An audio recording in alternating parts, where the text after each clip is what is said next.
ছোট্ট একটা বৃন্দাবনের দৃষ্টান্ত দিয়েই পাঠ বিশ্রাম 5 মিনিটের মধ্যে। এই দৃষ্টান্তটা কিন্তু আপনাদের হৃদয়ে নিতেই হবে। এই দেখুন, দৃষ্টান্ত হলো এই, আমরা এত দূরে যেতে পারবো না, কিন্তু একটু চেষ্টা করুন, কথাটা ভাববেন একবার করে। এই কলকাতারই এক রাজ পরিবারের উত্তরসূরিণী বিদূষিনী, অনেক বিদ্যা অর্জন করেছেন তিনি, লেখাপড়ার ডিগ্রি অনেক অর্জন করেছেন, অপরূপ সুন্দরী, তার রূপের ছটায় চারিদিকে ছড়িয়ে যায়। এই ষোড়শী, এই অষ্টাদশীতে তিনি কি করলেন, 18 বছরে 18 বছরের রাজ পরিবারের উত্তরাধিকারী ধন সম্পদ অরূপ অশ্বরার মতো রূপ যৌবন ত্যাগ করে এক কাপড়ে বৃন্দাবনে চলে গেলেন। ঘটনাটা এখান থেকে 150 বছর আগে। বৃন্দাবন তখন নাগরিক আধুনিক সভ্যতার যন্ত্র দানবে এত কিচিরমিচির ছিল না, চারিদিকে ছিল জঙ্গল, বনময় শোভা। কালীয় হ্রদে সিদ্ধ মহাত্মার একজন সিদ্ধ মহাত্মা ভজন করতেন। সিদ্ধ মহাত্মার আশ্রিত সিদ্ধ জগদীশ বাবা। সিদ্ধ জগদীশ বাবা ছিলেন সিদ্ধ মহাত্মা, ওনার চরণে পড়েছে, কারণ জানেন মহতের কৃপা না হলে রাধারানীর কৃপা বা প্রেম পাব না। বাবার চরণে দূর থেকে প্রণাম করছে, বললেন বাবা সব ছেড়ে দিয়ে এসেছে, আপনার কৃপা চায়। মেয়েটা শুধু সাধুদের পাশে গিয়ে খুব বেশি কথা বলতে নেই, ওরা আপনাকে চিনে ফেলে, দেখলেই চিনে ফেলে আপনি কি উদ্দেশ্যে এসেছেন, কি আপনার ভাবনা। এই জন্য সাধুদের পাশে গিয়ে খুব বেশি গল্পগুজব করবেন না, পারলে তাকে প্রণাম করে একটা জিজ্ঞাসা করবেন, আমার কল্যাণ কিসে হবে, এইটুকু, বা জয় রাধে বলবেন। খুব বেশি বকর বকর করলে ওরা বুঝে ফেলবে, বাচাল মুখ খুলবে না, তখন আপনাকে এড়িয়ে যাওয়ার চেষ্টা করবে। বাবা আমি নির্জলা একাদশী করি, বাবা আমি 16 মালা জপ করি, এগুলো শুনতে চেয়েছেন সাধু আপনার কাছে? উনি আপনাকে দেখেই বুঝতে পেরেছেন আপনি কি উদ্দেশ্যে, কি আপনার ব্যক্তিত্ব। সাধুর পাশে গিয়ে এই জন্য খুব বেশি কথা বলতে নাই। উনি যেটা ভালোবাসেন জয় রাধে বলে বসে পড়বেন, কৃপা হলে দৃষ্টি দিয়েই উনি আপনাকে কিছু বলে দেবেন। সুধীজন বললেন বাবা ছেড়ে দিয়ে আপনার চরণে এসেছে, আপনি কৃপা করুন। রাধারানীর চরণ চিন্তায় নিত্য নিরন্তর ফল্গু ধারার ন্যায় বয়ে চলেছে হৃদয়ে রাধারানীর চিন্তা। চোখ তুলে একবার তাকালেন জপ করতে করতে, তাকিয়ে কি বললেন জানেন, ফিরে যা, এই রূপ যৌবন নিয়ে এখানে টিকে থাকতে পারবি না, এই রূপজন নিয়ে এখানে টিকে থাকতে পারবি না, যা সংসার কর, ছেলে মেয়ে বড় হলে তখন আসি, যা যা। আচ্ছা বাবা কি যেতে বললেন? কি মনে হয় আপনাদের? এটা সত্য। আমি মায়েদের কাছে অনুরোধ করি, বোনদের কাছে অনুরোধ করি, অনেক মায়েরা আছেন হঠাৎ আবেগে বলে কি আমি সব ছেড়ে গিয়ে আশ্রমে গিয়ে ভজন করব, বৃন্দাবনে যাও। খবরদার, বর্তমান পরিবেশে বর্তমান সময়ে এই চিন্তা করবেন না। যেখানে আছেন ওখানেই সংযত থেকে ভজন করুন, পথ হারাবেন না। আমি এই কথাটা আসরে বলা ঠিক হলো না, তবু বলি, চারিদিকের যে পরিবেশ তাতে হুট করে এরকম সিদ্ধান্ত নিয়ে চলে যাবেন না, শেষে পথ হারিয়ে বসবেন। বৃন্দাবনের এক মহাত্মা কি বলেছিলেন জানেন, বাঘ শুধু সুন্দরবনেই নেই, এই সব বনেও আছে, খুব সতর্ক হতে হবে। সুধীবৃন্দ তো কি করেছেন, ওকে দেখে বলছে ফিরে যা, আসলে ও তো সব ছেড়ে এসেছে। এই সুন্দরী যৌবনাবতী এমনি কি ছেড়ে আসে? পূর্বের কোনো স্বীকৃতি না থাকলে, সুবুদ্ধি না থাকলে।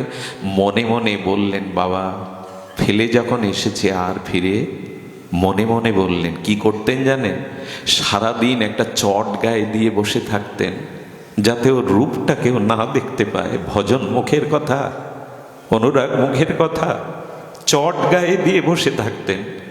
গোধূলি বেলায় আবছা আলোতে দূর থেকে বাবার ওখানে ধুলি মাখতেন গায়ে, আর বলতেন বাবা কবে তোমার কৃপা হবে। বাবা যে জানতেন না তা না, জানতেন মেয়েটা প্রতিদিন আসে, সেখানে ধুলো মেখে যায়, চট গায়ে দিয়ে থাকে। বাবা এটা জানতেন, সিদ্ধ জগদীশ বাবা পরম মহাত্মা। 1 মাস মেয়েটা আসেনি, বাবা ভাবলো ও ফিরে গেছে। এত কঠোর জীবন কি এখানে প্রতিপালন করতে পারে? ও ফিরে গেছে। 1 মাস পরে একটা মেয়ে এসে সামনে দাঁড়ালো, তার রূপও নেই, যৌবনও নেই, ককান হাড় আছে, আর এই ঠোঁট আর চোখ বাদে সমস্ত জায়গাগুলো বল বলে লাল দগদগে ঘা, সব জায়গায় ঘা। কে রে মা, কে তুই? তোর তোর পক্স হয়েছিল, আগুনে পুড়ে গিয়েছিলি? ক্ষীণ কণ্ঠে বলছে, না বাবা, আমি আগুনে পুড়িনি, আমার পক্স হয়নি।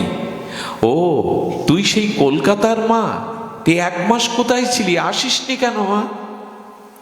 বললেন, বাবা, যেদিন বললেন এই ভরা রূপ যৌবন নিয়ে রাধারানীর ভজন হবে না, সেই দিন আমি কুটিতে গিয়ে বিবেকের দ্বারা চিন্তা করলাম, একদিন তো এই দেহ জরাগ্রস্ত হবে, এই দেহে পোকা হয়, এই দেহে পুজ রক্ত হয়, এই চামড়ার ভেতরে হাড়, অস্থি, মাংস, মলমূত্র, কীট আছে।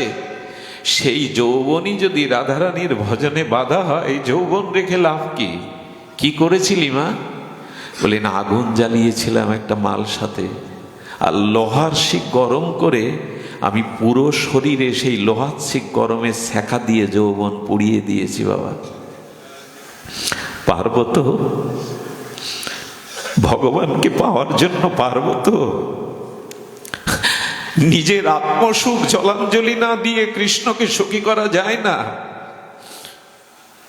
আমরা তো আমাদের সুখ নিয়েই ব্যস্ত। ভগবান কিসে সুখী হবে, রাধারানীর কি করে সুখ হবে, এ চিন্তা আমাদের নাই।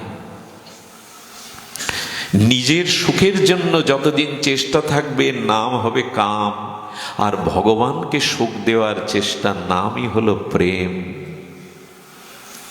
আত্মেন্দ্রিয় প্রীতিবাঞ্ছা তারে বলি কাম, কৃষ্ণেন্দ্রিয় প্রীতিবাঞ্ছা ধরে প্রেম। হ্যাঁ, কপটা চোখের জল ফেলেছেন ভগবানের জন্য, সংসারের জন্য তো কত কাঁদি, রোগ শোকের জন্য কত কাঁদি, ভগবানের জন্য কবার কেঁদেছি।